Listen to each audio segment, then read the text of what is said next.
来看新北市邦桥一间幼儿园，红白讲饲囡仔食爱困药后，这间幼儿园马上要求停业。昨是公布讲，幼儿园30来个囡仔头毛的检验，拢无验到有巴比妥等药物的反应。新北市教育局表示讲，等到司法判决出来，幼儿园麦当来提出国家赔偿等救济。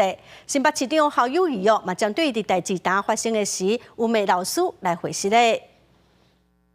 作为市长的我，也是心急如焚，所以当时候的发言绝非不是我的本意或是恶意。新北市长郝友谊30日镜头前回释咧，因为板桥某一个幼儿园怀疑牵涉到饲药案，伫代志一个开始，伊捌讲老师伊的用心使人怀疑。即马30来个学生囡仔头毛检验拢无验出巴比妥等相关药物反应，啊毋过伊话随转向要求副总统赖清德爱回释咧，已经证明是一个谣言造谣的事件。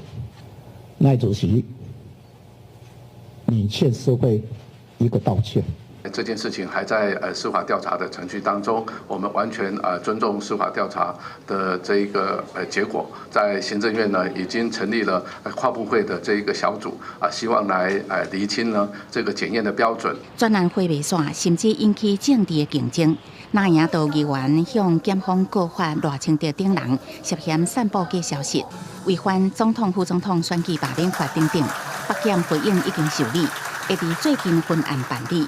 不过，这间幼儿园早就下令停业啊。虽然新北教育局表示，当初是用最高标准依法处理，嘛强调将来司法结果若出来，园方若做有疑问，会配合提出国家赔偿等行政救济。我们这群善良然后爱孩子的老师，却要遭受这样的抹黑，那被贴标签，好像过街老鼠一样，人人看到就说你们未读，老师你们未读。检验结果公布。幼保团体嘛出来讲话，希望赶紧先予老师清白，莫阁有怀疑的眼光，予幼教界清净的环境。记者综合报道。